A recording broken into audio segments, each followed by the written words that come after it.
Fundamental analyst दोनों से बातचीत कर दिखाते हैं, आपको बताते हैं कि इस बाजार में भी आपको क्या करना है, क्योंकि कॉशियस नजरिया अपनाते अपनाते आपको एक अच्छा दुरुस्त पोर्टफोलियो बनाना है। StockAccess.com के CIO दलजीत कोहली अब हमारे साथ जुड़ गए हैं। दलजीत जी, गुड आफ्टरनून, स्वागत है आपका 18 आवर्स स्वदेश पर। अपना समय देने के लिए आपका शुक्रिया।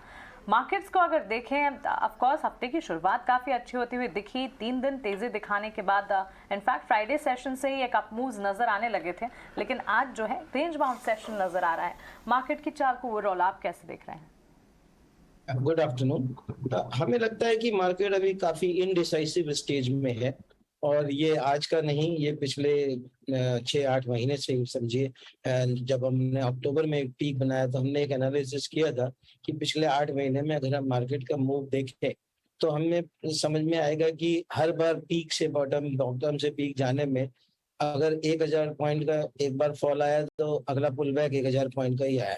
फिर 2000 पॉइंट का अप मूव आया तो 2000 पॉइंट का पुल बैक आ गया वापस। So basically the point is कि मार्केट पूरी तरह रेंज में फंसा हुआ है, और ये तब होता है जब एकदम इनडिसाइसिव स्टेज होती है, मीनिंग आपको ये नहीं समझ में आ रहा है, दो चीजें आपको पॉजिटिव की तरफ लेके जाती हैं और दो चीजें पीछे की तरफ खींचती हैं। और इसके पीछे एक सबसे बड़ा कारण ये है कि जो डेटा में डाइकोटमी है। अगर हम डेटा पॉइंट्स देखें वर्ल्ड ओवर तो आपको दिखेगा कि actually consumption data, home sales data, employment data, कहीं पे कोई प्रॉब्लम नहीं, सब कुछ अच्छा चल रहा है। लेकिन दुनिया का हर इकोनॉमिस्ट आज की डेट में रिसेशन का इंतजार कर रहा है। सब जगह आपको एक ही बात सुनेंगे कि रिसेशन आने वाला है, शायद ये मोस्ट एंटिसिपेटेड और मोस्ट एक्सपेक्टेड रिसेशन है। तो अब ऐसे में ये डाइकोटमी बनना स्वाभाविक है मार्केट के लिए कि किस चीज को ध्यान दें, डेटा को ध्यान दें या फिर ये जो एक्सपेक्टेशन है कि आने वाले समय में क्या होने वाला है। और मार्केट तो बाई नेचर आने वाले समय के लिए ही बीस्ट है। तो प्रॉब्लम यहाँ पे इसके लिए ये जो दोनों तरफ आपको रोज दिखता है, हमें लगता है कि ये इंडिसाइसिवनेस स्टेज जो है अभी और थोड़े दिन तक बनी रहेगी, जब तक ये नैरेटिव चेंज नहीं होगा इन्फ्लेशन और रिसेशन के बारे में। क्योंकि अभी तक ये कंटिन्यूअस, एक दिन बोलते हैं बहुत अच्छा है, फियर कम हो गया रिसेशन का, दूसरे दिन फियर फिर बढ़ गया, एक दिन यील्ड घट गया, एक दिन यील्ड बढ़ गया। तो ये सब प्रॉब्लम जो है, अब अच्छी बात ये है कि इस समय 95% of the central banks all over the world are attacking inflation. So हर सेंट्रल बैंक का एक ही काम है आज की डेट में, इन्फ्लेशन की कमर तोड़ना। तो जब सब लोग इसके पीछे लग जाएंगे तो ऑब्वियस है कि उसका सोल्यूशन निकलेगा। अगर सोल्यूशन नहीं भी निकलेगा तो मार्केट ने तो उसको फैक्टर कर ही लिया। तो कहने का मतलब ये कि अगले 1-8 महीने के अंदर ये नैरेटिव चेंज हो जाएगा कि अब इन्फ्लेशन का इशू रह गया, रिसेशन का इशू रह गया, और फिर शायद तब वहां से मार्केट एक डिसाइसिव एक्शन देगा, जिस तरफ भी उसका फाइनल आउटकम। दलजीत जी, बहुत बहुत शुक्रिया, थैंक यू वेरी मच। पहले तो आज समय दे रहे हैं। आप ये बात बिल्कुल ठीक दुरुस्त कह रहे हैं कि हो सकता है बाजार इस समय थोड़ा रेंज में रह जाए, लेकिन सर कोई तो ट्रिगर होगा जिससे पता लगेगा कि हम सुधर रहे हैं या फिर थोड़ा और बुखार हमारा बढ़ रहा है, हम मतलब ठीक होने वाले हैं या फिर हमारा बुखार थोड़ा कम हो रहा है। कोई एक ऐसा ट्रिगर आपको दिख रहा है तो पहले जरा आप बता दीजिएगा, फिर मेरे पास एक और सवाल भी आपके लिए। जी, ये जो आपका सवाल है बहुत ही अच्छा सवाल है, और इसके लिए हमने एक्चुअली 4 ट्रिगर, एक नहीं 4 ट्रिगर समझ के रखे हैं।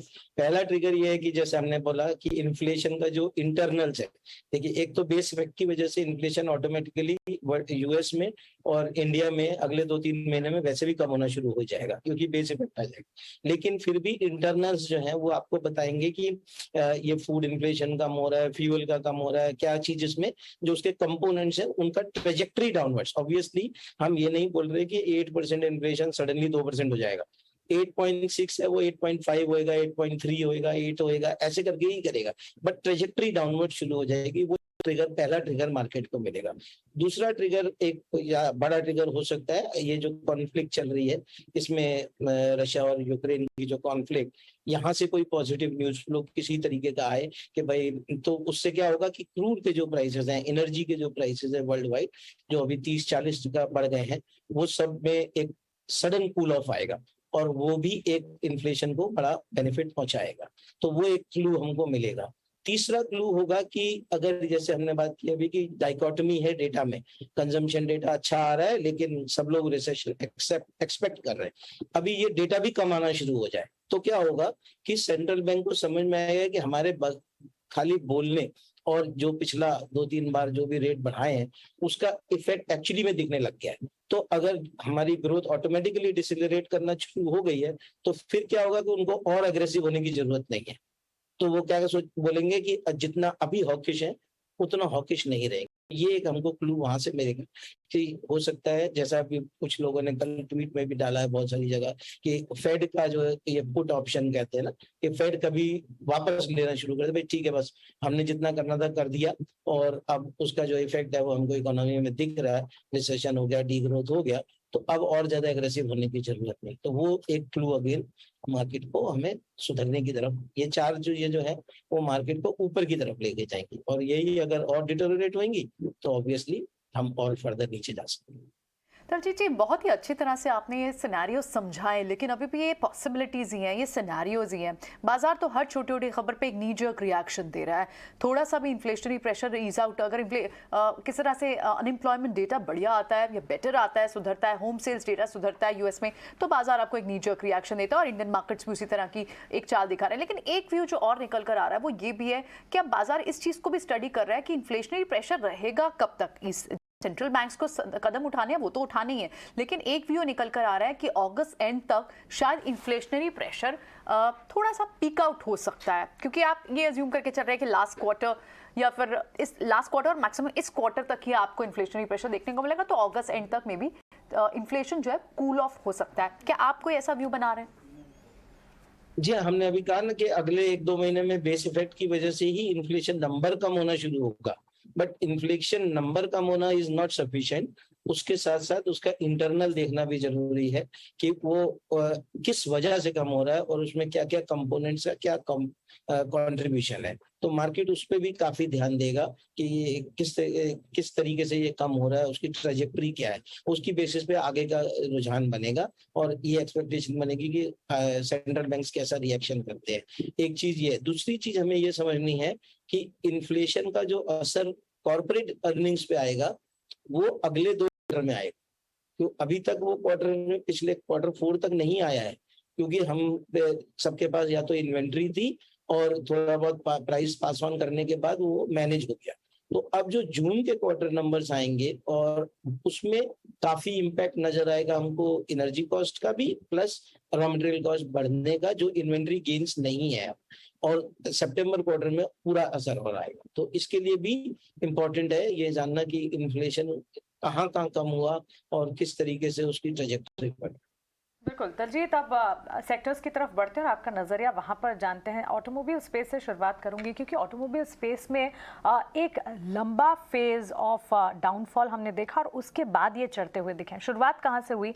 जैसे जैसे हमने कमोडिटी प्राइस में कूलिंग इम्पैक्ट देखा, स्टील में करेक्शन देखा, उसका एक इम्पैक्ट ऑटो पर आता दिखा, फिर चिप शॉर्टेज के इशूज़ धीरे धीरे, सप्लाई के इशूज़ धीरे धीरे सॉल्व होते हुए नजर आ रहे हैं। उससे भी हम देख रहे हैं ऑटोमोबाइल स्पेस को काफ़ी मजबूती मिल रही हो। अब तो हम लॉन्चेस, प्राइस हाइक के सिनेरियो भी देख रहे हैं, डिमांड ट्रेंड इंटैक्ट है। मॉनसून अब आने वाला है, ऑलमोस्ट मॉनसून कह सकते हैं कि देश भर में आ चुका है और अच्छे मॉनसून के ही एक्सपेक्टेशंस हैं। ऐसे में स्वीट स्पॉट की अगर बात करें ऑटोमोबाइल स्पेस में कहाँ बन रहा है फिलहाल? हाँ जी, तो इस ऑटोमोबाइल स्पेस में हमें लगता है कि 2 बड़े नाम हम लोगों ने अपने पोर्टफोलियो में रेकमेंड किए, अभी पोर्टफोलियो में लिए नहीं है। जैसे एक मारुति है हमारे पास, ऑलरेडी चल रहा है वो पहले से। हाँ, टाटा मोटर्स है ऑलरेडी हमारे पोर्टफोलियो में, सॉरी। सो ये और तीसरा हो गया हीरो मोटो।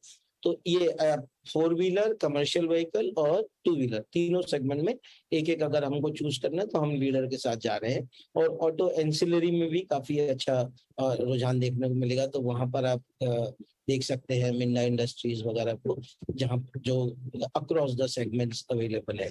तो बेसिकली कहने का ये मतलब कि जो मेजर ड्राइवर है ऑटो का या ऑटोमोबाइल सेक्टर में जाने का, वो ये है कि कमोडिटी प्राइसेस कूल ऑफ हो गए, रॉ मटेरियल कम हो गया है, तो इनके जो प्रेशर्स थे वो ईज आउट हो गए और वो काफी बड़ा इम्पैक्ट उसके पड़ता है। और इन्होंने प्राइस तो सबने ऑलरेडी इंक्रीज कर ही ली है, तो अब आपको क्या है कि प्राइस इंक्रीज हो गया और अगर आपके इनपुट कॉस्ट थोड़ा भी कम हुआ, ऑब्वियसली इनपुट कॉस्ट पूरी तरह कम नहीं होगा, पूरा पिछले लेवल पे नहीं जाएगा, बट कम से कम आपको उतना लीवरेज मिलेगा।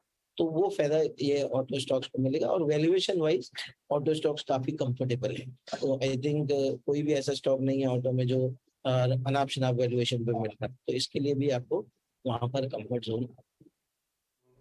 खैर इस बीच आप क्योंकि जीएसटी काउंसिल की बैठक चल रही है, 2 दिवसीय बैठक है, कल शाम को कंक्लूड हो जाएगी, शाम को करीब 5 बजे के आसपास वहाँ से आपको फ्लैशेस और बहुत सारी चीज़ें मिलेगी। लेकिन इस बीच एक चीज़ समझ आ रही है काउंसिल से, वो है कि GSTR 3B जो कि कंसोलिडेटेड सप्लाई इनवर्ड्स का और आउटवर्ड्स का एक समरी होती है। जब अकाउंट्स में बढ़ते हैं ना 1B 2B एंड 3B अलग अलग GSTRs हैं। GSTR मतलब एक बिल है, एक कंपाइलिंग है, शीट्स कंपाइलिंग होती है। तो उसके अंदर सरकार ने राहत दी है 2 करोड़ तक के टर्नओवर वालों को, ये राहत है। और दूसरा इसमें ज़्यादातर MSME सेगमेंट के लोग शामिल होंगे। तो ये एक GSTR मीटिंग से काउंसिल से खबर लेके आई है।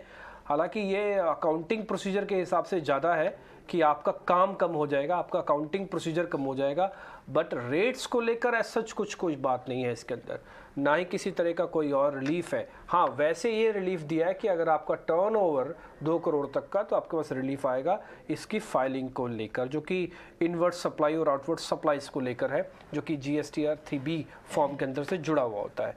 रेट्स को लेकर ऐसा कोई खास इसके अंदर बात होती भी नहीं है। खैर आगे बढ़ते। दिलजीत जी, अगर मान लीजिए मैं आज ही जागा हूँ और मैंने सारा उतार चढ़ाव सब कुछ देख लिया, एक थोड़ा कूल हुआ, शांत हुआ, 2-4 CA वाले दोस्तों से बातचीत की, मार्केट के दोस्तों से बातचीत, उन्होंने कहा पैसा लगाना चाहिए। जब मैं उनसे पूछ रहा था तो उन्होंने कहा कि दलजीत से फ़ोन करके पता कर लेना कि पैसा कहाँ लगाना चाहिए। अब कोइंसिडेंटली आप हमारे सामने बैठे हो, अब आप मेरे को ये बताइए मेरे को पैसा लगाना कहाँ है। मैं बिल्कुल फ्रेश इन्वेस्टर हूँ, मेरे पास आज के डेट में पैसा, मैं रिटर्न चाहता हूँ, शांति से जीवन काटना चाहता हूँ, सर कहाँ लगा दूँ पैसे? सो 2-3 ब्रॉड थीम हम रखेंगे आज। फ्रेश कमिटमेंट, इनफैक्ट पहली बात तो ये कि ये अच्छा टाइम है फ्रेश कमिटमेंट करने का। तो हम उस कैम्प में हैं जो ये मानते हैं कि जो इस समय पैसे लगाएंगे वो अगले 2 साल में बहुत अच्छा रिटर्न कमाएंगे।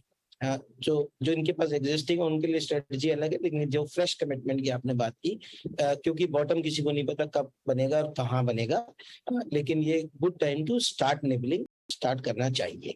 हाँ, ये बात अलग है कि आप इस समय हम ये स्ट्रेटजी दे रहे हैं कि आप अगर आपको 10% लगाना है तो आप 2-2, 3-3% करके 2-3 ट्रांचेस में लगाइए, एक ही ट्रांच में नहीं लगाना है, पहली चीज। दूसरी चीज, आपको लार्ज कैप या फ्रंट लाइनर्स में लगाना है, जैसे कि बड़े बड़े जो दिग्गज स्टॉक है।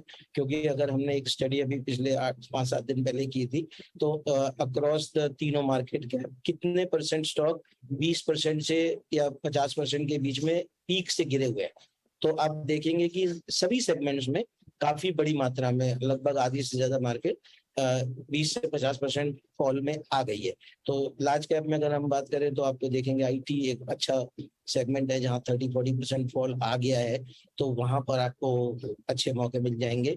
ऑटो की हमने बात की, बैंक्स एंड फाइनेंशियल सर्विसेज ने बिल्कुल भी पार्टिसिपेट नहीं किया पिछले 1.5-2 साल में, तो वहां पर वैल्यूएशन कंफर्ट है। और अच्छी बात ये हुई है कि 2 साल में उनकी एसेट क्वालिटी और बैलेंस शीट बहुत इंप्रूव हुई है।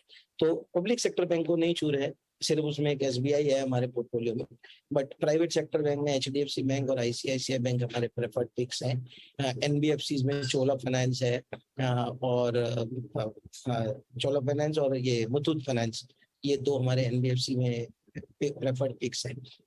तो इस तरीके से आप पोर्टफोलियो और मिड कैप और स्मॉल कैप में जाएंगे तो वहां पर भी हम स्टॉक स्पेसिफिक अप्रोच ही रखते हैं।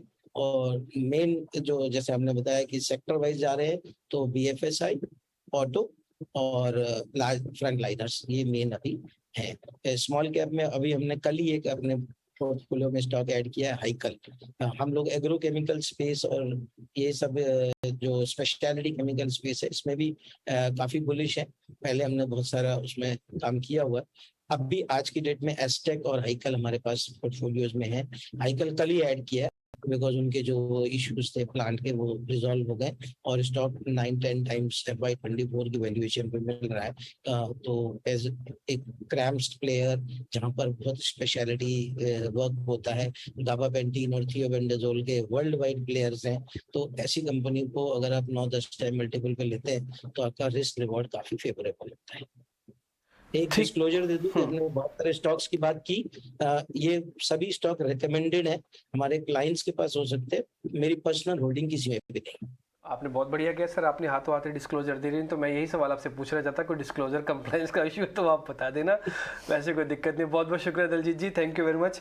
आज समय निकाला, अच्छे से आपने बातचीत की और हमको अच्छे से समझाया, इसके लिए मैं बहुत बहुत शुक्रिया अदा आपका करना चाहूँगा। बहुत बहुत शुक्रिया sir, thank you very much.